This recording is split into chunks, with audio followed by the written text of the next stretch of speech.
kita lihat di kaki kita ada bercak darah segar. Di situ aku langsung kaget dong. Aku yang pertama kali lihat, Dewi juga kaget.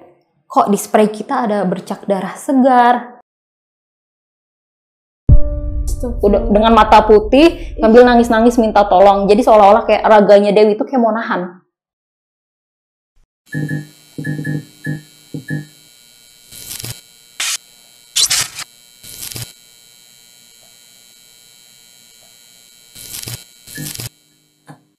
Assalamualaikum warahmatullahi wabarakatuh. Kembali lagi bersama gue Sherly di Diary Neng Sherly. Kemadara Sadayana, semoga kalian selalu sehat dan selalu dilindungi oleh Allah Subhanahu wa taala. Amin ya rabbal alamin. Kali ini gue kedatangan narasumber yang mempunyai banyak kisah misteri, kisah horornya. Aduh, itu epic banget sih. Kita langsung aja ya kenalan sama narasumber kita. Selamat malam Kak Ipit. Malam Kak Sherly. Aduh, Kak Ipit jauh-jauh dari mana nih Kak? Bekasi. Dari Bekasi malam-malam kesini buat cerita di Diary Neng Sherly. Terima kasih nih. Sama-sama dong Kak. Makasih juga udah aku ya. Iya. Katanya Kak Ipit ini seorang penulis ya? Masih pemula. Masih pemula. Semoga mendunia ya kan? Amin ya Allah. Doa baik aminin aja. Itu menceritakan kisah apa sih Kak di bukunya itu? Jadi aku baru pertama kali terbitin buku. Ya. Judulnya 4 Jiwa dalam Dekapan Gunung Iswara. Jadi sinopsis besarnya, novel ini menceritakan tentang tragedi pendakian 5 orang mahasiswa di salah satu gunung yang terkenal angker dan terisolir. Parahnya lagi adalah mereka dari awal nggak mikirin resiko pendakian ke sini. Sampai akhirnya ternyata pendakian ke sana itu menjadi jalan kematian mereka satu persatu. Waduh. Ini bagi yang suka mendaki pasti suka banget ya sama cerita bukunya ini. Bahkan gue juga udah punya bukunya, jadi kalian harus wajib baca, harus wajib beli karena ini seru banget. Gue sampai berulang-ulang kali untuk bacanya juga. Kak, semoga sukses ya untuk Amin. bukunya dan semoga terus menulis inspirasi tentang horor. Oke, siap. Kak Sherly juga sukses selalu ya channelnya. Dan mungkin ada IG yang mau dipromosikan? Ada. Ipit Handayani. Nah, mungkin teman-teman yang memang pengen tahu nih harus beli di mana ataupun mau kontak Kak Ipit langsung aja ke IG-nya ya Kak? Iya, langsung aja DM. Betul. Atau sekalian misalkan nama kaosnya juga boleh. Nah, boleh tuh. Kak, di sini Kakak mau menceritakan soal apa nih? Di sini aku mau ceritain kejadian hororku sama temenku saat kita lagi mes di salah satu pabrik di daerah Subang. Sedikit ceritain di situ ada apa sih? Cerita apa sih? Sedikit. Ternyata di mes tempat kita tinggal itu kita diganggu sama sosok hantu cewek yang ternyata dia tuh, ternyata itu apa? Kalian harus nonton dari awal sampai akhir, jangan di skip, oke? Dan sebelum kita lanjut ke ceritanya, alangkah baiknya bagi kalian yang belum subscribe, tolong di subscribe, like, komen, dan share, dan jangan lupa nyalakan loncengnya agar kalian tuh gak ketinggalan sama cerita-cerita dari Neng Sherly selanjutnya. Dan untuk mau menjadi narasumber, langsung aja DM ataupun WhatsApp ke nomor yang sudah tertera di YouTube-nya ataupun di IG-nya Sherly ataupun di Diary Neng Sherly. Langsung aja cerita ke KIP.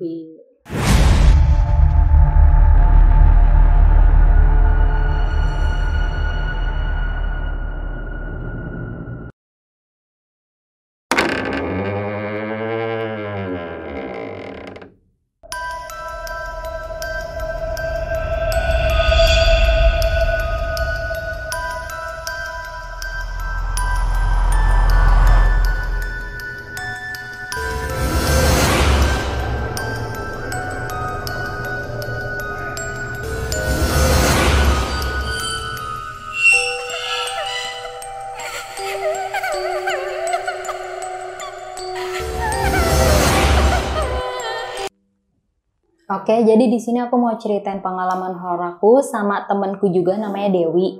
Jadi kejadiannya itu ada beberapa bulan setelah aku lulus SMA, tepatnya tahun 2014. Jadi saat abis lulus itu aku nggak kepikiran buat kuliah dulu, jadi mau cari kerja dulu nih sambil cari pengalaman kan. Dan kebetulan kan rumahku ini daerah Bekasi, banyak pabrik. Jadi aku coba ngelamar di sekitar rumah ke pabrik. satu, terus ke pabrik satu lainnya, sampai akhirnya alhamdulillah aku keterima kerja di pabrik sendal yang katanya sih gajinya lumayan menjanjikan ya, apalagi kan saat itu aku lulusan SMA, tapi alhamdulillah udah dapet posisi staff QC control saat itu. Cuman kan aku ini orangnya bukan tipe yang suka ngerantau gitu ya Kak, dan pas sekolah juga nggak pernah jauh dari orang tua. Jadi sempat kaget pas ternyata masa training 3 bulannya itu diharusin di pabriknya yang cabang Subang. Emang sih waktu itu dikasih taunya trainingnya di Subang cuman 1 bulan aja. Cuman kan pas awal interview nggak dikasih tahu karena aku pikir oh ya udah training sama kerja ya di situ di Bekasi. Sampai akhirnya sempat kayak dilema, nggak mau ambil karena nggak terbiasa jauh dari orang tua dan belum mandiri. Tapi sampai akhirnya orang tua ngasih support sama ya udah nggak apa-apa ambil aja biar dapat pengalaman. Lagian juga kan di sana cuma 1 bulan doang, nggak masalah kok gitu. Ya udah karena udah dapat support dari orang tua, jadinya aku iyain nggak apa-apa training di Subang 1 bulan. Nanti setelah selesai training dibalikin lagi kerja di pabrik itu yang ada di Bekasi. Saat itu seminggu sebelum keberangkatan ke Subang, aku udah packing dan diantar sama mobil kantor juga. Nyampe di Subang tuh saat itu sore hari, ada jam 4-an, gak begitu lama sih. Nah, pas sampai depan pabrik yang di cabang Subang itu, aku disambut sama Pak Danang. Jadi Pak Danang ini adalah salah satu personalia di pabrik itu yang nantinya bakal nge-handle aku selama masa training. Karena waktu itu aku nyampenya sore hari, udah jam mau pulang kerja, jadi otomatis aku saat hari pertama tiba di sana cuman dikenalin sama situasi kantornya dulu. Situasi keadaan bagian produksinya gimana, nanti QC-nya gimana, dan sama dijelasin soal mesnya. Nanti sih katanya udah disediain sama Pak Danang mesnya di mana. Nah, yang ada di pikiran aku adalah saat itu, mungkin karena aku baru pertama kali kerja ya, mes karyawan yang di bayangan aku tuh kayak semacam rumah kontrakan atau rumah susun yang posisinya nggak jauh dari pabrik atau masih dalam satu lingkup pabrik itu. Makanya aku sempat kaget pas Pak Danang bilang, nanti ke lokasi mesnya naik motor ya bareng saya. Ada sekitar 1 kilometeran dari sini. Terus aku tanya, oh kirain mesnya masih di dalam pabrik atau di deket-deket pabrik? Enggak Neng, beda. Ya udah deh, kata aku kan. Nggak lama habis itu dianterin sama beliau ke lokasi mes yang katanya udah disediain sama dia. Jadi di sini menurut aku lokasi pabriknya itu sebenarnya nggak begitu pedalaman. Karena di bagian depan itu masih ada jalan raya, nggak terlalu besar sih. Cuman masih banyak lalu lalang transportasi umum kayak angkot misalnya ya. Cuman karena ini di daerah Subang yang saat itu aku lihat pemukiman warganya dikit, lebih banyak kebun-kebun sama perbukitan. Jadi otomatis pas aku diarahin ke lokasi mes itu, aku ngelihat rumah-rumah warga tuh jarang. Paling cuma ada bangunan beberapa kayak semacam kos-kosan buat karyawan atau apa. Terlebih keadaannya itu ketika gang masuk kampungnya itu masih jauh lagi untuk rumah warga. Dan kagetnya lagi aku tuh saat itu kok masuk ke salah satu kampungnya nih. Gapura dari kayu, jalanannya berbatu. Kita kan dari posisi sebelah kiri kan, nyebrang ke kanan masuk ke gapura itu, jalannya berbatu, terus sisi kiri sama kanannya itu full kebun bambu. Dan itu kan udah mau jelang maghrib ya, keadaannya gelap banget, gak ada lampu penerangan sama sekali. Dan aku tuh baru sadar ternyata di sisi kanan itu gak cuman kebun bambu doang, tapi ternyata ada pemakamannya. Otomatis di situ aku langsung merinding sekujur tubuh. Tiba-tiba sebelah kanan aku ini kerasa panas. Padahal di situ cuacanya agak dingin sebenarnya. Sambil pegangan ke Pak Danang, aku sambil tanya di situ, Pak, ini lokasi dari gapura ke tempat mesnya jauh gak? Kata dia ada sekitar paling 2 menitan kalau jalan kaki gitu. Wah lumayan dong Pak, kataku gitu kan. Ya Neng, kok terus aku tanya, kok di sini gelap banget sih? Terus serem banget, itu pemakamannya panjang gitu kan. Pak Danang langsung bilang kayak gini, gak usah takut Neng, di sini juga warga udah biasa aja kok, nggak pernah ada kejadian aneh-aneh atau apa. Tapi Pak, kalau misalkan aku kan keluar jam 6 maghrib nih, ya kan, keluar jam pabriknya. Terus harus jalan sendirian ke sini, agak ngeri juga ya Pak. Ada ojek nggak Pak kira-kira? Pak Danang langsung bilang, di sini warga jarang yang ngojek Neng. Paling juga kan naik angkot cuman turun depan gapura doang, sisanya ya pada jalan kalau mau ke dalam. Waduh, horor juga ya Pak kalau gitu. Aku tiap hari harus malam-malam lewat sini sendirian, terus kayak sepi banget lagi gangnya.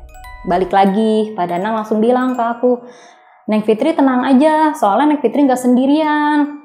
Ada Neng Dewi dari Cianjur, nanti sekamar sama Neng Fitri.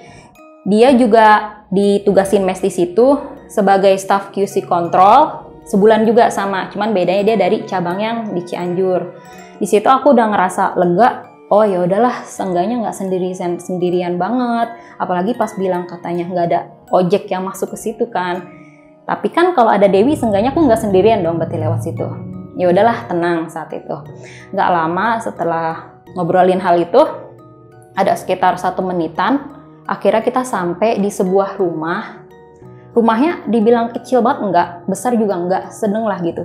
Cuman aku lihat rumah itu lumayan jauh dari tetangga. Dan keadaannya agak kurang terawat ya. Kurang terawatnya di sini tuh kayak di depan rumahnya itu banyak pohon besar, tapi dedaunannya itu pada numpuk, seperti nggak ada yang nyapuin. Terus teras depannya juga banyak debu. Aku sempat bertanya-tanya ketika Pak Danang bawa aku ke situ, Pak, ini kita di rumah siapa ya? Pak Danang langsung jawab, ini mes yang Bapak maksud. Jadi nanti kamu sama Neng Dewi tinggalnya di sini, di rumah Nek Dia sama kakek Abdul. Mereka tinggal berdua doang, nggak apa-apa ya Neng di sini. Nah, nggak lama tuh setelah nyampe di situ, maksudnya kakek Abdul sama Nek Dia datang keluar sama 1 orang cewek yang menurut aku, oh ini nih yang namanya Dewi. Soalnya tadi pas sebelum berangkat, Pak Danang ada sempat bilang kalau Dewi yang dari Cianjur ini udah datang lebih duluan dari aku siang. Dia udah sampai mes duluan. Di situ Nek Dia sama kakek Abdul langsung ngenalin diri ke aku juga. Dewi juga ngenalin diri. Kita bincang-bincang soal nanti Neng Fitri sama Neng Dewi sekamar ya. Soalnya kamar-kamar lainnya udah pada jelek, kata nenek dia. Udah nggak bisa ditempatin, nggak apa-apa ya gitu. Oh iya Nek, nggak apa-apa, lagian emang enak berdua kok, lagian sama-sama cewek ini, kan kata aku gitu kan. Ya udah, anggap aja kayak rumah sendiri ya, Nek dia bilang gitu. Nah di minggu awal-awal sih gak ngerasa ada yang aneh, malah aku sama Dewi tuh ngerasa seneng bisa dikasih mes di situ. Karena apa? Kayak yang aku bilang tadi, aku tuh tipe orang yang nggak bisa jauh dari orang tua kan. Sedangkan kalau di situ ada Nek Dia sama kakek Abdul, kayak seakan-akan kayak kakek nenek sendiri aja. Jadi seneng sama orang tua. Dewi juga gitu. Daripada nanti kita kos sendirian atau apa, nggak ada yang ngurusin atau apa. Iya sih, mendingan di sini. Lagian juga mereka baik. Di minggu-minggu awal emang nggak ada yang aneh. Jadi saking baiknya kadang kita ngerasa nggak enak sama Nek Dia sama kakek Abdul juga. Setiap bangun nih, sarapan udah dibuatin. Baju-baju yang harusnya kita cuci, udah dicuciin. Kadang kita pulang kerja nih, kamar masih berantakan, pulang-pulang udah rapi. Kita kan kayak ngerasa gak enak juga ya, kita di situ numpang, tapi kok jadi kayak kita yang dilayanin. Terus kita sempat ada bilang ke mereka, Nek, kayak jangan terlalu baik lah, kita nggak enak nih, kita kan numpang di sini. Lalu nenek dia bilang, nggak apa-apa Neng, nenek mah udah nganggep Neng kayak anak emak aja gitu kan. Soalnya anak emak udah pada nikah. Yang terakhir bungsu si Ayla udah jauh dari sini. Apalagi kalian katanya seumuran sama si Ayla gitu.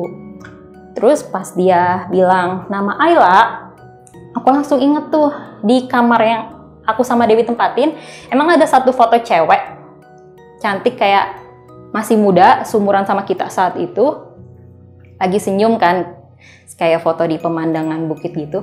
Aku langsung spontan ngomong gini ke nenek dia, oh Ayla itu anak bungsu nenek yang fotonya ada di kamar bukan?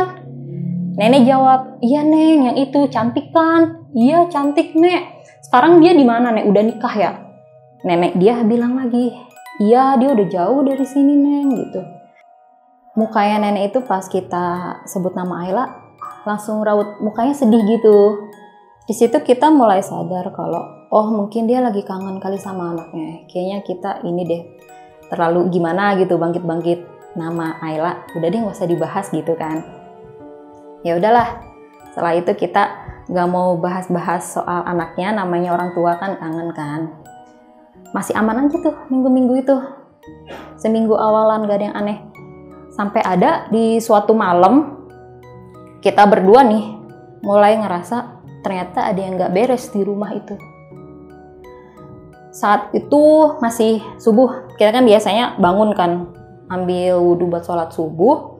Itu sekitar jam 4-an tuh kita udah bangun. Cuman pas kita bangun itu, kita lihat di kaki kita ada bercak darah segar. Di situ aku langsung kaget dong, aku yang pertama kali lihat, Dewi juga kaget, kok di spray kita ada bercak darah segar. Kenapa kita bisa bilang darah segar? Soalnya emang belum kering, kayak baru netes gitu. Aku tanya ke Dewi, Dew kamu lagi haid ya? Kok ada bercak darah sih? Dewi langsung jawab, ya enggak, kiraan aku kamu yang lagi haid. Dia bilang gitu, orang aku enggak lagi haid kok. Terus ini darah siapa ya? Spontan tuh aku sama Dewi langsung lihat ke setiap sudut kamar. Apa ada bangkai hewan apa? Atau ada sesuatu apa ya gitu. Sampai kita lihat ke langit-langit. Plafon nggak ada apa-apa gitu. Kok bisa ada darah? Nah aku langsung bilang gini, yaudah nanti pas lagi wudhu kita ambil lap aja buat bersihin darah apa kali ini, ada hewan lewat atau apa. Ya mikir positif aja gitu, kita nggak mikir aneh-aneh. Cuman setelah kita lihat ada darah itu, langsung sih hawanya langsung beda gitu. Nih apalagi kita mau mandi sekalian ngambil wudhu kan. Itu posisi kamar mandi dari kamar lumayan agak jauh juga sebenarnya, karena posisi kamar mandi itu terletak paling belakang. Sedangkan kalau kita mau ke sana, ngelewatin jendela besar di sisi kiri yang tirainya tuh udah tipis banget. Jadi agak merinding kan pas lewat situ. Bener banget Dewi ngerasain ada yang janggal di deket jendela itu. Dia langsung ngasih tahu ke aku, Fit, kok kayak ada suara cewek napas ya deket jendela gitu. Kok bisa? Coba deh kamu dengerin. Jadi suaranya itu saat itu kedengaran kayak suara cewek lagi nafas cuma terengah-engah gitu. Dan dengan pedenya aku lihat-lihat aja ke sini, nengok-nengok gitu ke setiap sudut. Gak ada apa-apa. Tapi suaranya itu kedengaran banget. Di situ namanya manusia biasa ya, pasti udahlah mikir, wah ini ada yang gak beres nih atau apa. Aku sama Dewi langsung tatapan, udah kita abain aja. Kita kembali ke niat awal kita mau ngambil air wudhu, habis itu langsung balik ke kamar. Nah setelah ngambil air wudhu, kita nggak mandi dulu tuh, kita tunda mandi. Sekalian Dewi ngambil lap, katanya buat bersihin darah itu nanti kalau nggak dilap najis gitu kan. Pas mau balik ke kamar, pintu kan kita tutup tuh. Pas dibuka, itu di situ kita kaget. Ada sosok cewek pakai kebaya putih, duduk nyadep ke tembok. Kita nggak lihat mukanya kayak gimana karena dia nyadep ke tembok. Otomatis kita langsung astagfirullah, kaget dong. Karena setahu kita di rumah ini cuma ada kita berempat. Itu cewek muda siapa lagi duduk situ? Karena kita kaget, ya kita tutup lagi dong pintunya. Tapi di situ kita masih mikir positif. Itu apa? Apa ada orang masuk atau apa ya? Apa itu saudaranya Nek Diah gitu? Jadilah kita nyamperin ke kamarnya Nek Diah, ketuk-ketuk. Nek gitu. Kayak gitu. Kenapa Neng gitu? Itu di kamar ada orang cewek pakai kebaya putih. Aku ngeri orang asing doang atau orang jahat gitu kan. Namanya kita masih bocah lah, masih polos gitu ya. Disamperin namanya dia. Masa sih Neng gitu. Dilihatlah sama mereka berdua. Anehnya tuh pas dibuka gak ada. Yang ada malah bekas duduk sosok cewek itu meninggalkan darah, bercak darah segar dan bergabung sama tetesan darah yang pas bangun kita lihat. Di situ Nek Diah sama kakek Abdul langsung nyebut astagfirullah. Kita juga kaget. Kok itu ada darah? Nggak tahu, itu bukan darah kita Nek. Tiba-tiba itu ada. Malah sebelum ada darah yang banyak itu tuh kita nggak lihat ada apa-apa loh Nek gitu. Di situ aku perhatiin raut wajah nenek dia kayak gelisah, seolah kayak mau menceritakan sesuatu tapi ditahan sama dia gitu. Sampai akhirnya dia cuman kayak gini, udah Neng tenang aja, ini mah nggak apa-apa, besok juga udah normal lagi gitu kan. Dibersihin lah sama dia ngambil alat bersih-bersih. Udah tenang aja Neng, kalau mau kerja mah kerja aja. Yuk ntar nenek siapin makanannya, dibantu sama kakek Abdul bersihin gini. Udah nggak apa-apa Neng, tenang aja, dielus-elus kan waktu itu. Ya udahlah, kita nganggepnya gangguan apa kali, mungkin karena kita orang baru, namanya di tempat orang ya, atau ada yang nggak suka atau apa, ya kita mikirnya gitu aja. Maaf kalau kita udah nggak sopan atau apa, tapi kita nggak ada maksud apa-apa kok. Udah Neng, nggak apa-apa, tenang aja, kata nenek dia. Nah, karena kejadian itu kita anggap lewat aja, ya udah kita nggak mikirin hal-hal aneh lagi dong di pabrik. Cuman ada suatu kejadian di mana saat itu aku sama Dewi lagi nggak balik kerja bareng. Aku lagi lembur, kalau balik bisa jam 8-an, sedangkan Dewi jam 6 tuh udah selesai. Kata aku, Deo kalau mau duluan balik nggak apa-apa, nggak usah nungguin. Nyantai aja mumpung masih terang daripada ntar kemalaman pas lewat jalan itu gitu kan. Soalnya bukannya apa ya, setiap kita pulang tuh jarang banget warga yang lewat situ. Malah dulu tuh aku sempet tanya kepada Danang, Pak sebenarnya ada jalan lain gak sih buat ke mes selain lewat gang itu? Kata Pak Danang, nggak ada Neng, sekalinya ada pun muter jauh. Kan di sini mah nggak ada yang ngojek, dia bilangnya gitu. Ya udah mau nggak mau kita lewat situ kan. Nah karena saat itu Dewi lagi sendirian dan orang-orang pabrik tuh nggak ada barengan yang lewat situ, otomatis dia agak ketakutan juga. Apalagi pas lewat jalanan itu udah mau 6:30 lah, berarti kan udah lumayan gelap ya. Apalagi maghrib itu sandi kala sebenarnya, kayak pamali gitu, maghrib lagi di luar kan. Nah karena dia ngerasa udah mulai nggak enak nih hawanya nih, apalagi cuacanya dingin gitu, dia cuman jalan sambil fokus ke arah depan. Dia nggak peduli dengan keadaan di sisi kanan kirinya itu, karena dia ngerasa kayak emang ada yang nggak bener. Dia cuman jalan sambil nunduk, sambil baca doa, fokus ke depan. Tapi di saat lagi jalan itu ada satu kuburan yang seolah-olah menarik perhatian Dewi buat lihat ke kanan.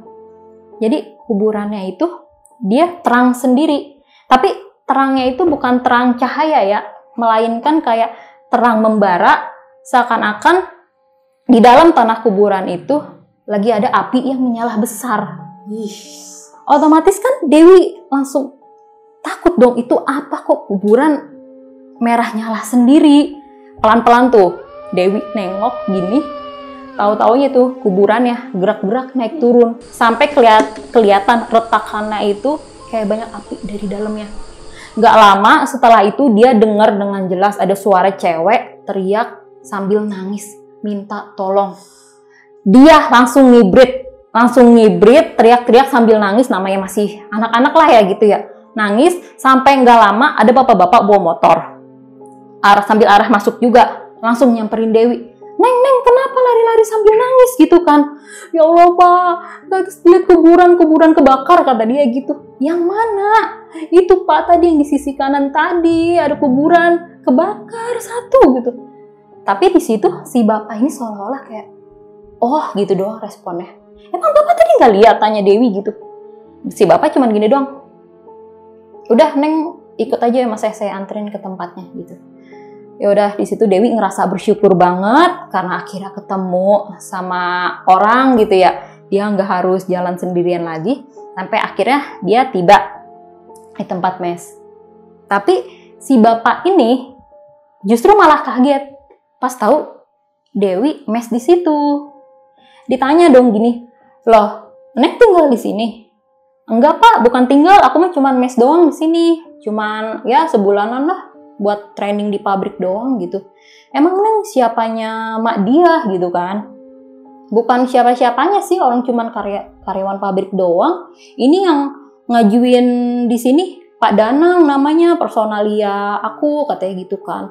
Si bapak langsung jawab, oh Pak Danang mah anaknya Madia tuh, katanya gitu. Loh kok aku nggak tahu ya? Pak Danang nggak pernah cerita sih, tapi ya udahlah, bukan urusan aku juga sih anaknya atau bukan. Aku mah cuma disuruh di sini aja gitu sebulan. Di situ si bapaknya kayak langsung sedih gitu ngeliat rumah itu kan. Kata si bapak, ya udahlah Neng, bapak langsung berangkat dulu ya, nggak jauh rumah bapak dari sini gitu, ada di belakang gitu. Ya udah Pak, makasih ya. Ntar mah kalau udah sore-sore gitu jangan sendirian tuh pulangnya. Enggak, biasanya sama teman, cuman temen lagi telat. Ya udah pokoknya mah hati-hati bae ya Neng, katanya gitu kan. Ya udah tuh, Dewi udah sampai mes, aku pulang jam 8. Tapi jujur saat itu aku nggak ngalamin apa yang Dewi lihat kan. Malah pas aku nyampe di mes, Dewi langsung nanya ke aku, emang kamu nggak lihat juga apa yang aku lihat ini? Dewi cerita kan. Terus aku bilang, enggak kok, lagian juga kebetulan pas lagi lewat jalan gitu aku nggak sendiri. Jadi ternyata ada satu cewek sepabrik gitu ya, karena seragamnya sama, pulangnya lewat situ juga. Jadi aku ditemenin sama cewek itu. Aku bilang gitu ke Dewi. Cuman aku nggak tahu mukanya karena dia pakai masker. Dia nanya, kamu pulang lewat sini? Iya. Terus kata cewek itu, mau bareng nggak sama aku daripada jalan sendiri gitu.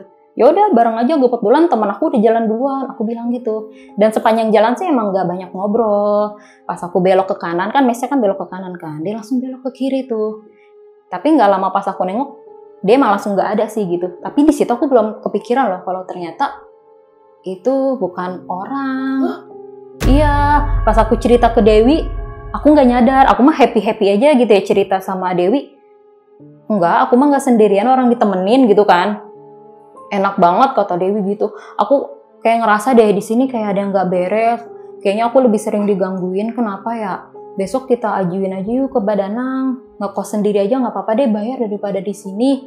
Nah di situ tuh Dewi entah lupa atau apa ya, dia belum bilang loh ke aku kalau Pak Danang tuh ternyata anaknya Mak Dia. Soalnya Dewi ini emang agak pelupa juga sih. Nah barulah kita rencana besok pagi, yaudah yuk kita pengajuan aja ke Pak Danang pindah mes, nggak apa-apa deh kita bayar sendiri. Tapi pas kita coba ajuin ke Pak Danang, dia tuh kayak nahan-nahan kita kayak gini. Nanggung Neng, lagian cuma tinggal 2 minggu di sini gitu kan. Nih, Bapak kasih tahu ya, di sini mah kosannya pada mahal apalagi buat orang luar Subang katanya gitu. Terus juga letaknya pada jauh dari pabrik sini karena yang dekat-dekat pabrik sini udah penuh sama karyawan lain. Cuman kayak kejadian-kejadian kayak gitu mah nanti Bapak bantu panggil Pak Ustadz atau apa buat ke situ. Mungkin karena Neng orang baru atau enggak Neng ada sempet ini enggak apalagi head atau darahnya dibuang sembarangan atau apa. Enggak ada sih Pak, kan kita sempat ada cerita soal darah itu ya. Ya udah nggak apa-apa, nanti Bapak bantu panggil orang pinter aja ya buat baca-baca gitu. Tahan-tahanin aja Neng, cuma tinggal 2 minggu sayang. Kalau bayar sendiri mahal di sini loh, sayang juga kan pengeluarannya. Ya udah karena kita mikir logis juga kan, tapi iya juga sih bener sayang uang juga. Kita kan dikasih budgetnya dikit ya sama orang tua, toh cuma tinggal 2 minggu. Moga aja ke depannya kita nggak ngalamin hal-hal aneh lagi gitu kan. Sampai ada satu malam di mana aku rasain apa yang Dewi rasain saat itu. Karena kan selama ini aku ngerasanya Dewi kan yang lebih sensitif gitu ya. Aku sih nggak sebegitunya. Untuk yang kali ini nih aku bener-bener ngalamin itu serem banget ya menurut aku. Jadi saat itu kita udah tidur, jam 9 kita udah tidur karena cuaca lagi hujan gede juga. Gak tahu kenapa tiba-tiba kita kebangun tengah malam. Itu pun kita kebangun karena kayak ada sesuatu yang netes ke muka kita gitu. Pas kita belum buka mata, kan aku sama Dewi sama-sama kebangun kan. Kita mikirnya, aduh genteng bocor apa-apa nih. Air netes gitu karena lagi hujan gede juga kan situasi. Pas aku buka mata, bareng tuh sama Dewi kan. Niatnya mau ngelap airnya gitu. Pas dilap kayak gini, darah dong ternyata. Aku sama Dewi langsung terperanjat bangun, kita langsung kaget. Dan gak lama, kita langsung ngelihat ke atas plafon. Karena ini tek-tek dari atas kan. Kita mikirnya, bukan yang aneh-aneh lah. Mikir ada kucing atau apa yang lagi berdarah lagi di atas. Tapi pas kita lihat ke atas itu tuh, ternyata sosok mayat cewek pakai baju pengantin gitu, kebaya putih, lah gantung diri mayatnya di atas. Itu ternyata darah yang netes ke muka kita itu keluar dari selangkangannya. Sumpah merinding banget. Sumpah kita di situ langsung nangis kejer, langsung teriak kita gedor-gedor pintu kamar Nek Dia sama kakek Abdul, kita gedor-gedor gini, kenapa nih, kenapa? Mereka langsung shock dong ngeliat muka kita ada tetesan darah gitu. Itu kenapa? Mereka mikir kita ada yang ngelukain atau apa. Ya Allah, kita cuma nangis di kamar ada hantu gitu ya. Ada mayat cewek gantung diri gitu kan. Di situ aku lihat ekspresi nih dia, kayak langsung dia diam sejenak, kayak seolah-olah mikir ada apa nih. Langsung sama dia disamperin ke kamar. Tapi yang anehnya adalah setiap mereka ngeliat tuh sosok itu tuh nggak pernah kelihatan. Ketika dibuka, ih Nek nggak ada apa-apa. Ya Allah Nek, kita nggak bohong Nek. Terus kalau misalkan kita bohong, ini apa nih darah? Ya kali kita ngerjain nenek gitu kan. Pokoknya Nek, besok aku mau pengajuan ke Pak Danang, kita mau pindah mes aja, kayak di sini ada yang nggak beres gitu kan.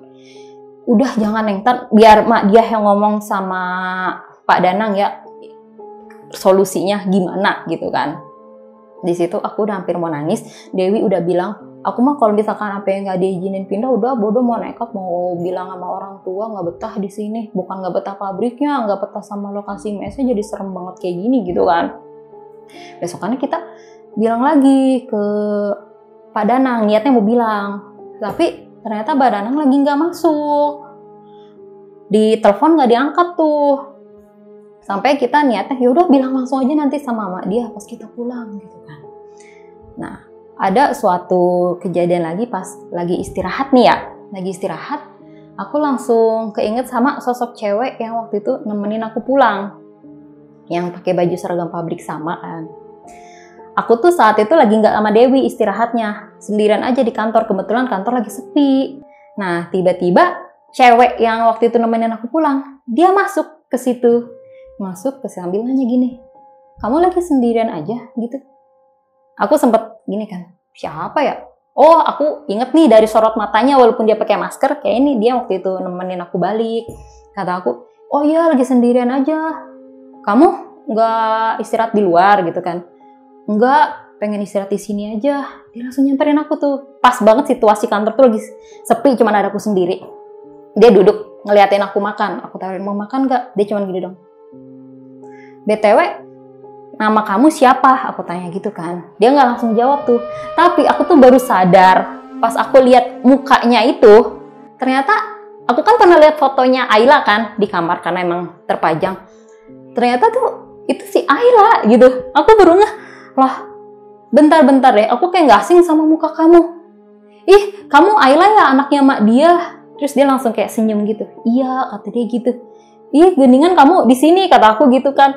Kata Madia, katanya kamu lagi jauh. Ternyata kamu kerja di sini. Enggak kok, aku kerja di sini. Oh alah, mungkin jauhnya Madia itu yang segimana kali ya. Kamu sama suami kamu berarti tinggal di dekat situ juga dong kan? Waktu itu kita pulang bareng kan? Iya, kata dia gitu kan. Nanti pulang tungguin aku ya, gitu. Di gerbang, kata dia gitu. Oh ya udah dia bilang kayak gitu, langsung keluar lagi. Sumpah aku tuh gak mikir yang aneh-aneh, ya mikirnya orang aja, masa ya setan bisa ngomong gitu kan ya. Tapi itu tuh emang nyata banget saat itu. Sampai dia buka masker gitu. Iya, pas lagi nyamperin aku, dia udah nggak pakai masker dan aku baru nyadar. Oh, iya mukanya mirip Ayla gitu. Dan dia bilang, iya aku Ayla, katanya tinggal di sini gitu. Udah lama kerja di sini, dia bilang gitu. Sampai akhirnya pas udah jam pulang kerja nih di gerbang, aku bilang sama Dewi, Dew, tungguin dulu, kenapa gitu kan? Kamu tahu nggak sih Ayla anaknya Madia? Ih orang deket kok di sini nggak jauh gitu kan? Ah masa iya sih gitu kan, orang katanya jauh. Enggak, dia sama suaminya masih tinggal di sini. Aku bilang gitu. Dia ternyata satu PT loh. Orang ini dia minta tungguin, katanya baliknya bareng gitu. Kalau satu PT kenapa baliknya nggak bareng sama kita? Nggak tahu juga sih, kan waktu itu baru balik sama aku sekali doang gitu kan. Cuman kita udah tungguin sampai jam 7 nggak nongol-nongol dong dia. Sampai akhirnya ih nggak nongol-nongol, masih lembur kali. Ya udah deh kita duluan aja ya, daripada kemalaman nanti aduh trauma lagi udah aku lewat gang itu, kata Dewi gitu kan. Ya udah deh nggak apa-apa duluan aja, emang nggak minta nomor HP-nya. Ya boro-boro kepikiran, nggak kepikiran kata aku gitu kan. Ya udah deh langsung bilang aja ntar ke mak dia. Nah barulah sampai di jalan itu Dewi baru cerita tuh, baru inget. Iya aku belum cerita ya sama kamu, kenapa? Ternyata Pak Danang tuh anaknya mak dia tahu. Oh emang iya? Iya aku tahu dari bapak-bapak. Tapi setelah aku pikir-pikir kayaknya kejadian horor ini ada sangkut pautnya nggak sih sama Pak Danang? Kok Pak Danang kayak nggak ngasih tahu kita sengaja atau apa ya? Karena aku mah orang yang mikirnya positif aja ya. Wih jangan mikir aneh-aneh. Lagian juga bukan urusan kita juga nggak sih, kayak kita harus tahu dia anaknya siapa. Kan dia cuma sediain mes aja buat kita gitu kan. Ya udah deh nggak apa-apa gitu. Nah pas balik kita lagi perjalanan di gang itu tuh, yang menurut aku aduh gang paling serem karena jauh banget lagi ya, sepi melulu, nggak ada penerangan. Di kuburan itu yang katanya Dewi ngelihat ada kuburan kebakar, di situ aku lihat, karena aku udah lihat mukanya Ayla ya, di situ aku lihat Ayla lagi diri di kuburan situ, tapi nggak pakai baju pabrik, pakai baju pengantin kebaya putih. Di situ aku diam gini, Fit kenapa? Sumpah aku nggak bohong sama kamu, itu tuh Ayla yang tadi aku lihat di pabrik. Dewi ikutan nengok ke situ pakai kebaya, dia ngeliatin kita dengan tatapan tajam sambil senyum nyeringai gitu kan. Terus Dewi bilang, itu kan kuburan yang waktu itu aku lihat kebakar ya gitu. Di situ kita mau lari, tapi seolah membatu. Seakan-akan kita tuh kayak ditahan buat lo harus lihat dulu nih gitu. Di situ aku udah yakin, sepertinya Ayla emang bukan manusia. Gitu. Dan gak lama setelah baca doa dalam hati, aku pegangan sama Dewi itu udah keringetan banget. Situasi makin ini, entah kenapa sosok hantu Ayla ini nggak jalan, tapi seolah lama-lama makin deket. Sumpah itu kita udah kayak mau teriak. Dan akhirnya setelah beberapa meter dia mau ngedeket ke kita, ngelayang loh dia ngelayang. Kita langsung bisa lari. Nyampe mes. Aku ketok-ketok pintu, oh ternyata nggak dikunci. Tapi yang bikin kita lebih takut lagi adalah pas kita nyampe rumah sana, mak dia sama kakek Abdul ternyata lagi nggak di rumah. Waduh. Dan di situ Dewi baru dia baru cek handphone, ada WA dari Pak Danang, dia bilang, Neng, ini maaf ya malam ini mak dia sama kakek Abdul mau nginep dulu di rumah bapak, paling baliknya besok siang gitu. Jadi berdua dulu ya di situ, gitu kan. Kita makin negatif thinking tuh, ini kok kita ditinggalin berdua gitu. Setelah mau bales pesannya itu langsung pending tuh. Sampai Dewi bilang, udahlah ini mah fix, pokoknya besok mau diizinin apa enggak, udah aku mau pindah, dia bilang gitu kan. Udah kita bertahan 1 malam aja di sini, soalnya aku nggak kuat dan aku mikirnya itu Ayla tuh bukan orang, ya udah bener bukan orang dari kita ngeliat yang ngelayang kok. Terus dia pakai kebaya putih gitu, otomatis kan apa yang sosok hantu kita lihat itu bisa jadi itu Ayla. Karena selama ini kita emang nggak pernah lihat mukanya langsung, karena setiap dia nampakin diri di dalam kamar itu mukanya tuh udah gosong gitu kan. Dan kita baru ngerasa lebih horor lagi saat tahu di kamar kita itu ada bingkai cewek yang udah meninggal gitu. Di situ kita lagi bengong gini aja, nama situasinya kampung nggak pedalaman banget sih, sepi kan. Jam 7 tuh udah bener-bener hening. Ya. Iya. Di situ Dewi sesekilas langsung kayak ngeliat ke fotonya Ayla. Di situ dia langsung merinding. Ada sekitar kayak 10 detik lah dia mandangin, terus kataku, udah jangan diliatin gitu kan. Bener kan, gak lama dia langsung nyelindung gitu ke aku ya. Fit, aku ngeliat masa fotonya Ayla ngedip 2 kali gitu. Di situ aku langsung, itu kan ada bingkainya kan. Langsung aku pecahin, kata bodo amat udah gak ada mak dia ini. Aku pecahin, aku tutup gitu ya. Udah yuk langsung tidur aja, langsung tidur. Ya udah akhirnya kita mutusin buat langsung tidur aja. Kita ngarep besok pagi udah langsung pindah aja, bergegas dari sini kan. Tapi lagi-lagi pas kita bangun subuh, itu kayak ada suara orang mandi di kamar mandi. Sedangkan kita baru ingat kita tuh cuman berdua di situ. Aku udah antisipasi nih sama Dewi, ini mah bukan orang jahat, itu mah hantu, udah bisa jadi hantunya si Ayla tuh gitu kan. Udah nggak usah kesana dulu, kita tunggu berhenti dulu gitu kan. Nggak lama ada yang ngetok pintu. Neng Pit, Neng Dewi, ayo bangun. Suaranya suara mak dia. Di situ kita langsung, oh bukan hantu deh, mungkin mak dia emang udah balik, cuman kita nggak ngeh gitu kan. Dengan pedenya nih kita buka pintu, orang itu suaranya mak dia kok. Terus kita buka pintu kamar, blank, nggak ada mak dia sama sekali. Ruang tamu emang nggak sengaja kita matiin kan lampunya karena kita takut, tapi emang di setiap sudut rumah tuh emang bener-bener nggak ada orang, cuman kita berdua. Dan lagi-lagi pas kita udah keluar kamar, di dapur kayak ada yang ngerecok, kayak ada orang lagi nyiapin makan. Aku udah nahan Dewi, karena Dewi tuh sumpah sensitif banget. Aku nahan Dewi, Dew, jangan nengok. Ingat kita di sini cuma berdua doang. Itu gue yakin.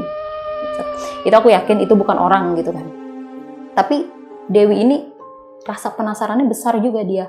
Dia tetap nengok pelan-pelan ke arah dapur. Dan di situ lihat sosok Ayla dengan kebaya putihnya itu, dengan gaya pengantinnya itu. lagi asik motong-motong di dapur, kakinya melayang, dia nggak napak ke tanah. Dan di saat Dewi fokus ngeliatin sosok hantu Ayla itu, aku pun ikut lihat. Terus aku ikut nengok, pas banget dia ikut nengok juga, mandang matanya Dewi. Di situ aku lihat Dewi matanya langsung putih semua. Aku udah mikir bakal ada yang gak beres atau apa. Aku langsung pegang tangannya Dewi. Di situ aku lihat sosok hantu Ayla itu langsung terbang. Dia terbang nyamperin Dewi, blek, Dewi jatuh. Dia langsung masuk ke raganya Dewi. Aku yang saat itu istilah kata belum tahu apa-apa, bingung harus gimana. Kaget dong lihat Dewi tiba-tiba jatuh, kejang-kejang. Dia mulai nangis-nangis minta tolong. Aku lihat itu matanya, bola matanya hitam-hitam, udah nggak kelihatan. Dia udah ke atas gini-gini. Lebih ngerinya lagi, itu tangan kanannya. Dewi kan rambutnya panjang ya. Dia nyabutin rambutnya gini satu-satu. Kata aku, astagfirullah, Dewi berhenti. Aku tuh mau nahan tangan dia, udah nggak bisa, tenaganya kuat banget. Aku telepon Pak Danang, sumpah nggak bisa dihubungin kan. Aku harus gimana nanganin Dewi, itu rambut, sumpah dicabut-cabutin sampai udah setengah berdarah loh dia saat itu. Aku bingung dia udah kesurupan kayak gitu kan. Terus tangan kirinya nih nunjuk mulu ke arah kamar. Aku kan ngebelakangin kamar kan saat itu. Kayak seolah-olah ngasih tahu. Aku suruh aku lihat itu di kamar ada apa gitu kan. Karena aku penasaran apa yang sama ditunjuk sama Dewi, aku langsung nengok. Pas aku nengok, sumpah di situ sosok mayat gantung dirinya Ayla kelihatan lagi dengan muka gosongnya. Darah keluar dari selangkangannya, tapi tahu nggak yang keluar dari selangkangan itu sekarang apa? Bayi, masih penuh darah. Sumpah aku langsung ngibrit. Udah sempet lupa sama keadaannya Dewi. Aku langsung ke rumah tetangga. Ya udah, pokoknya terdekat dari situ. Aku gedor-gedor tuh salah satu pintu warga walaupun agak jauh saat itu. Pak, tolongin saya, teman saya kesurupan. Di mana itu? Di rumahnya mak dia gitu kan. Udah tuh, karena aku teriak nangis-nangis, jadi pusat perhatian warga saat itu. Rame-rame nyamperin ke rumah mak dia. Mana temennya itu di dalam. Di situ situasinya Dewi masih nyabut-nyabutin rambutnya. Udah dengan mata putih sambil nangis-nangis minta tolong. Jadi seolah-olah kayak raganya Dewi itu kayak mau nahan. Kayak setengah nahan dengan, ya Allah itu udah rambutnya panjang, udah berdarah itu dia, udah berdarah. Alhamdulillahnya tuh warga ada yang bisa nenangin. Dia mungkin kayak semacam orang pintar atau apa ya, nggak lama sama dia langsung bisa dia tenangin gitu ya. Udah hubungin Pak Danang belum? Dia pada kemana? Tadi sih infonya lagi di rumah Pak Danang nggak bisa dihubungin, kata aku gitu kan. Itu adalah sekitar 2 jam Dewi kayak gitu terus dari semenjak kita tiba di situ. Selama ya? Itu Pak Danang di situ nggak bisa dihubungin sama sekali, sumpah. Dia datang pas udah siang. Itu pun Dewi pas udah sembuh nggak langsung ini loh, maksudnya nggak langsung idep gitu ya maksudnya. Dia sempat ada bengong-bengong dulu habis kesurupan itu. Seling lu. Iya. Kata warga gini, udah itu panggil aja orang tuanya suruh pindah dari sini. Dan akhirnya aku diceritain lah sama warga. Salah satunya bapak-bapak yang waktu itu udah pernah nganter Dewi ke mes kan yang waktu itu pakai motor. Dia cerita katanya gini, ini apa hantunya Neng Ayla sebenarnya mah kita juga sering lihat gitu kan. Meninggalnya belum lama Neng, baru sebulan gitu. Kok bisa sih sampai kayak gitu? Jadi ceritanya katanya gini, dia mau nikah saat itu. Emang umurnya masih belasan. Cuman katanya pas mau nikah, tiba-tiba calon suaminya nggak jadi nikahin dia. Yang datang malah cewek sambil bawa anak ke situ. Cewek itu ngaku katanya saya istri sahnya calonnya si Ayla ini. Shock dong karena katanya Ayla tuh nggak tahu kalau ternyata calon suaminya ini udah punya anak istri. Jadi kata calon suami ini orang Bandung, cuman kerja juga di pabrik itu. Ayla juga kerja di pabrik itu. Mereka kenal di pabrik, pacaran setahun, tapi di situ Ayla nggak tahu sama sekali identitas calon suaminya itu. Dia cuma bilang calon suami itu orang Bandung, orang tuanya udah nggak ada, makanya pas lamaran dia nggak bawa sanak keluarga, katanya pada jauh gitu kan. Pas hari hak mau nikah, udah persiapan nih, pakai baju, pakai ini, tau-tau malah anak istrinya yang datang bilang. Di situ katanya si Neng Ayla langsung shock, langsung ngerem katanya di kamar. Dia langsung nangis-nangis dan bilang sama mak dia, dia bilang katanya Ayla tuh udah hamil juga gitu. Gak lama tuh malamnya karena katanya ngurung mulu di kamar, dibujuk-bujuk, ayo Neng keluar, itu masih pakai baju pengantin loh. Udah nggak kedengeran suaranya, tau-tau udah pas buka udah gantung diri di situ. Sebulan itu kejadiannya, pantesan kan warga masih ada yang lihat penampakannya atau apa. Emang Pak Danang nggak cerita gitu, makanya aku kaget. Kok di sini emang nggak ngerasa hal aneh? Kita aja warga sebenarnya kadang ngelihat itu tuh kuburan yang Neng lihat kebakar itu kuburannya Neng Ayla, dia bilang gitu. Warga juga sering ada yang ngelihat, kata setiap pulang nih malam nih si Neng Ayla masih pakai baju pengantinnya lagi diri aja di situ di dekat kuburannya. Kadang suka iseng jailin orang-orang yang lewat, entah itu diketawain lah atau apa. Makanya di sini sepi. Oh jadi sekarang tuh sebenarnya di sini tuh sepi karena ini Neng Ayla baru meninggal. Iya, awal-awal mah nggak sepi kayak gini, Neng. Ini tuh sepi karena warga pada takut. Makanya kemarin udah dibilangin sama pihak keluarga, itu coba kuburannya Ayla disempurnain lagi, kayak ngajin lagi, soalnya suka neror warga juga gitu. Namanya orang meninggalnya kayak gitu ya. Apalagi dia kaget kita malah ada di kamarnya gitu kan. Emang rumornya saat itu mak dia sama kakek Abdul tuh sempat ngerasa kehilangan berat gitu, karena Ayla ini anak bungsu mereka, anak kesayangan, meninggalnya kayak gitu. Sampai pas Pak Danang udah muncul, ya udah dia langsung jelasin ke kita, maaf ya Neng, Bapak mah nggak ada maksud jahat demi, kata dia gitu kan. Bapak mah maksudnya nggak cerita karena justru takut Neng udah takut duluan. Bapak tuh sayang sama orang tua Bapak semenjak Ayla meninggal, katanya sering sedih, murung. Makanya Bapak ngusulin kalian buat di sini karena kan kalian sama kayak Ayla gitu, seumuran. Bukan ada maksud apa-apa Neng, Bapak cuma pengen orang tua Bapak tuh nggak sedih. Katanya juga warga sering lihat penampakan Ayla, tapi Bapak juga bingung, kata Pak Danang, karena kita mah keluarga nggak pernah lihat apa-apa gitu kan. Emang bener sih, setiap ada penampakan nih, Ayla tuh nggak pernah nampakin dirinya di depan orang tuanya ataupun keluarganya yang lain. Katanya Pak Danang bingung, katanya kok bisa warga pada lihat penampakan. Sekarang Bapak bener sadar ini udah kejadian di kalian. Sekarang gini aja, panggil aja orang tuanya Dewi. Maaf Dewi sampai terluka kayak gini. Pokoknya Bapak bakal cari orang pintar buat nanganin ini. Sekarang Pak Danang percaya kalau emang ternyata mungkin arwahnya Ayla belum tenang atau apa, masih ada yang ingin dia beresin. Apalagi pas Neng cerita katanya pas gantung diri ada sosok bayi keluar. Itu emang saat itu kondisinya kita nggak tahu kalau Ayla ternyata udah hamil duluan. Dia baru cerita pas hari H itu.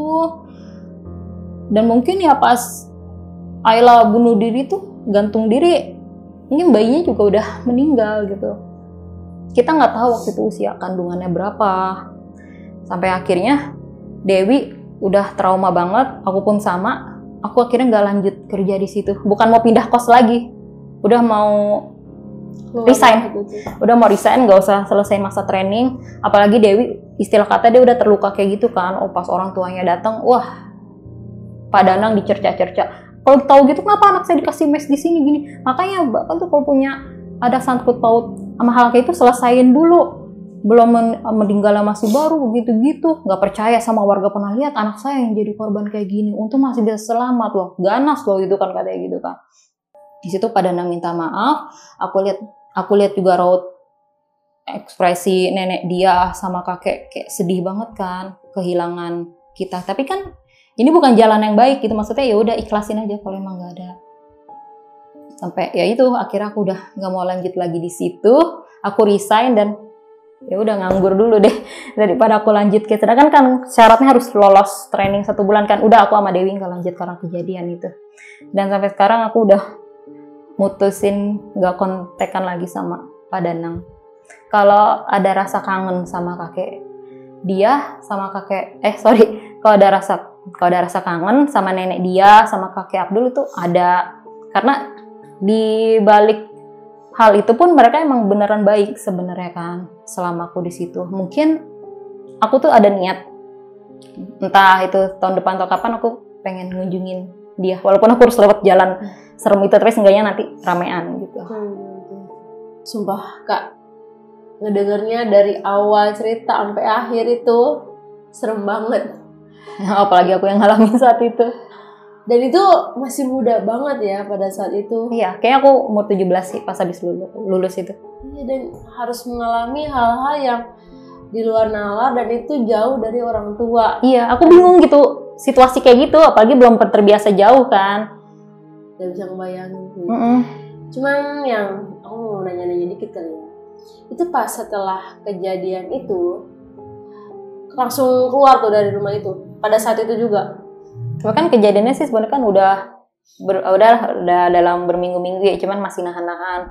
Puncaknya sih pas Dewi kesurupan sih, kesurupan sampai jambak-jambak berdarah gitu. Udah langsung hari itu juga minta jemput sama orang tua sama keluarga ke situ. Langsung siangnya balik lagi ke Bekasi, dia balik ke Cianjur sama orang tuanya. Itu pasti shock ya, kedua orang tua itu pasti shock banget. Iya, lebih ke orang tuanya Dewi sih ya, sampai luka gitu kepalanya, itu udah hampir mau setengah pitok gitu, dicabut-cabutin tuh, untuk masih bisa diselamatin itu Dewi.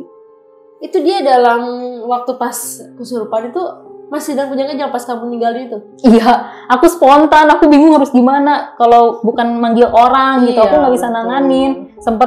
Sempet nggak kepikiran kalau aku tinggal, tahu-tahu dia udah mati atau apa, aku nggak kepikiran kesana. Pokoknya pikiranku lari langsung nyari, iya. Untungnya sih masih bisa cepet ya, saat itu masih bisa diselamatin. Dan si kakek sama si nenek itu pas tahu kejadian itu mereka ngejelasin nggak sih, kayak sedikit bicara atau apa gitu? Ya kayak pada Nang tadi, mereka cuma bilang, iya maksudnya nenek sama kakek juga bingung, katanya warga sini banyak yang lihat penampakannya Ayla, tapi kita mah nggak pernah lihat apa-apa gitu. Tapi pas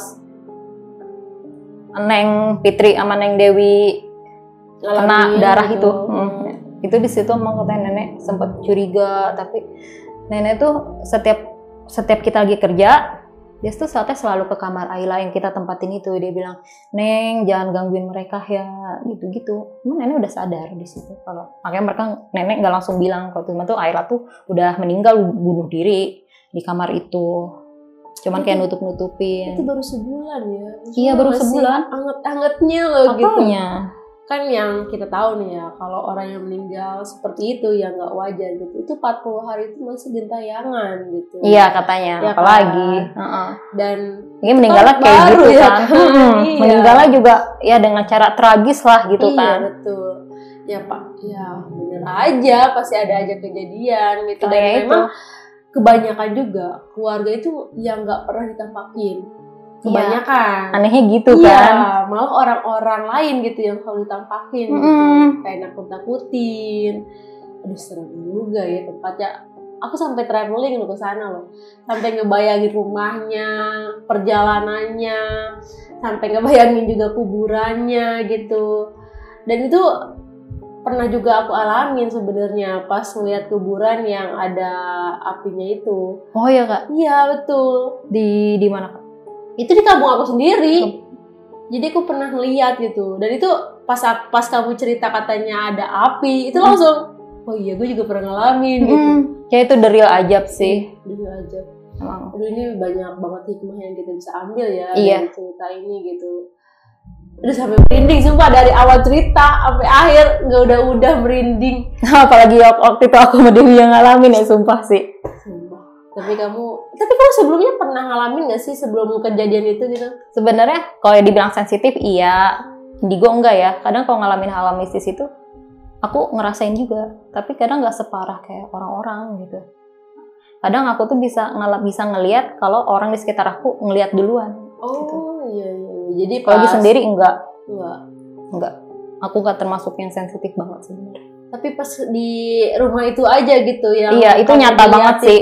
Sosok mayat gantung dirinya itu, aduh apalagi pas itu bayi keluar ya. Ya Allah, gimana itu guys? Gue sumpah merinding banget. Sumpah ini cerita paling bikin gue merinding gak udah. Kalian juga harus nonton itu dari awal sampai akhir ya. Itu pasti seru banget. Aduh, gue sampai gak bisa ngomong apa-apa dah. Kita doain aja ya, semoga almarhumah diterima di di sisi Allah Subhanahu wa Ta'ala. Amin. Dan semoga nenek dan kakeknya juga diberikan kesehatan gitu, dan Iya. bisa nerima lah gitu. Nggak usah larut dalam kesedihan kalau emang udah takdirnya. Dan memang ada positifnya juga, mungkin mereka itu merasa kesepian dan kalian datang, mereka merasa kalau anaknya itu datang lagi. Ditambah Pak Danang ini kayak, duh kasihan nih sama orang tuaku, kan kakak-kakaknya lain kan cowok semua kan, Ayla yang paling disayang gitu, yang seumuran sama kita juga. Jadi sama Pak Danang ya udah kita ditaruh di situ, itu nemenin orang tuanya. Duh, Pak Danang. Kalau Pak Danang nggak ngusulin di situ mungkin nggak kayak gini. Iya, mungkin kamu udah masih kerja di itu kali ya, di pabrik. Bisa jadi sih. Aduh, emang banyak cerita juga sih. Tapi di pabriknya nggak pernah kejadian apa-apa tuh selama di pabrik. Enggak sih, yang pas di pabrik itu aku cuman ngalamin yang itu aja, yang Ayla nyamperin aku lagi sendirian di kantor ya. Mungkin Alia udah kenal kamu juga kali ya. Wah, ini orang yang tidur di kamar gua. Bisa jadi. Iya, oke, dia langsung nyamperin. Iya. Aduh. Oke, mungkin ada pesan-pesan nih untuk teman-teman kita semuanya tuh, Kak. Pesan dari aku sih, di apapun masalah kita, sebesar apapun masalah kita, jangan turutin ego buat cari jalan pintas. Semisal depresi atau apa, usahain cerita sama orang terdekat. Karena kita tuh nggak sendiri kok. Kita banyak yang ngerangkul. Jadi jangan pernah mendem masalah sendiri, apalagi kepikiran buat bunuh diri. Mengakhiri hidup ya. Karena yang kita tahu kan, yang ya banyak orang yang cerita ya, Kak, kalau udah yang bunuh diri tuh pas meninggal pun ya nggak bakal tenang gitu. Nggak bakal lo udah ngelepas dari masalah dunia lo tuh, nggak bakal gitu, malah banyak juga masalah-masalah yang mungkin di dunia lain gitu. Betul. Aduh, ini sangat menginspirasi. Oh iya, Kak, boleh langsung dipromosiin lagi nih bukunya sama teman-teman dari Neng Sherly.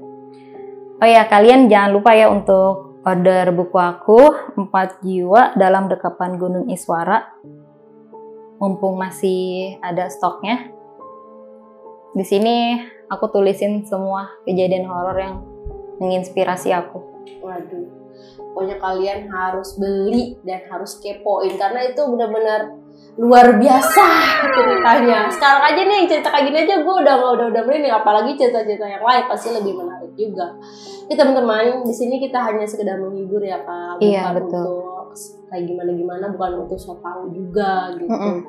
Kalau misalkan kalian terhibur ya kita alhamdulillah gitu, dan kita juga mohon maaf jika ada kesalahan kata dari kita ya, Kak. Iya.